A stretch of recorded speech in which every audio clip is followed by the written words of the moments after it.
Sometimes an entire sport, a whole culture, can be defined by a single moment. Just one trick, one night, one person pushing past a limit everyone else thought was, well, absolute. So let's get into it. We're talking about the 900.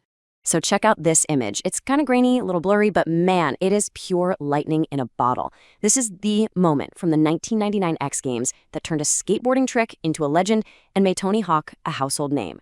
But to really get why this one spin mattered so much, we got to go back a bit. Before 1999, the 900 wasn't just some goal. It was basically a myth. It was like the sound barrier of skateboarding. So what exactly is the 900? Okay, imagine launching into the air off a massive ramp and spinning your body and the board under your feet 2.5 full times before you land again. It sounds simple when you say it, but it is just monstrously difficult to actually do. Just think about that number for a second. 900 degrees. That's 2.5 complete circles in the air. You've only got a few seconds, with nothing but gravity and momentum keeping you and your board together. It's an absolutely dizzying amount of rotation. And you have to understand, for the entire skateboarding community, this wasn't just the next trick on the list. No way. This was the trick, the holy grail, a seemingly impossible feat that the best skaters in the world had been chasing for almost a decade. And hey, people had tried. This quote from Tony Hawk himself, talking about another legend, Danny Way, just captures the struggle perfectly. People were getting close, they could do the spin, but actually landing it, that was a whole different ballgame. The myth of its impossibility just kept getting bigger and bigger. Which, of course, brings us right back to that night in San Francisco, the X Games V. The stage was seriously set for one of the most dramatic moments in the history of action sports. The story itself plays out like a movie script. For Tony Hawk, this was personal. It was the very last trick on a wish list he'd written 10 years earlier. So in front of this huge crowd, he tries and he fails. 10 times. He just slams onto the ramp over and over again. And then the competition timer hits 0. It's supposed to be over.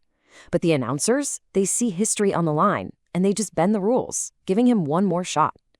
And on that 11th try, he did it. Now, it wasn't perfect. You can see his hand just barely grazes the ramp to steady himself. But the key thing is, he stayed on his board and he rode away clean. The entire place just exploded. In that single moment, the impossible became possible.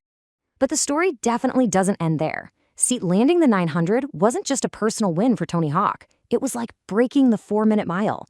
It completely changed what everyone else believed was achievable. And you can see just how hard it still was. After Hawk's historic landing, it took a full 5 years before another skater, Giorgio Zattoni, managed to land one. So yeah, the barrier was broken, but it was still this monumental challenge. But once that psychological barrier was truly gone, something incredible started to happen. A whole new generation of skaters who grew up knowing the 900 could be done started going for it with a totally different mindset. And then, all of a sudden, kids were doing it. I mean, Asher Bradshaw landed it at 10 years old. Then Gui Khury did it at just 8. And get this, in 2022, Ima Kawakami landed it at age 7. And just this year, 2024, Arisa True made history as the first woman to ever land the 900.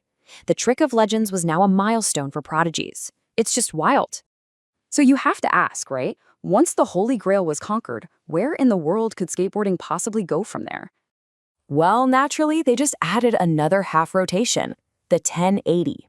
That's 3 full spins in the air. And in 2012, a 12-year-old kid named Tom Shar became the first person to ever land one. And nope, it didn't stop there. In 2019, Michi Brusco just blew everyone's minds by landing a 1260. We're talking 3.5 rotations. It is almost hard to even wrap your head around that. Now, to really truly appreciate this progression, it's super important to understand why these massive spins are so uniquely difficult in skateboarding compared to other action sports. Okay, so here's the absolute key. Your feet are not strapped to a skateboard. Think about it. In snowboarding or skiing, you're locked in, which makes spinning way more stable. On a skateboard, you're literally fighting to keep a plank of wood under your feet for 2.5 rotations. It's an unbelievable feat of control and balance. And when you lay it all out like this, the difference is just crystal clear. While you've got skiers landing 1800s, That's 5 full spins. And snowboarders heading 1620s, the 1260 remains the peak in big air skateboarding. And that's a huge testament to that unique difficulty we were just talking about. So that leaves us with this question. It's been 25 years since that grainy video captured a moment that completely rewrote the rules. Since then, new generations have pushed the limits further than anyone could have possibly imagined. So, what's next? What impossible barrier is out there just waiting for its own moment, its own legend, to prove that it too can be broken?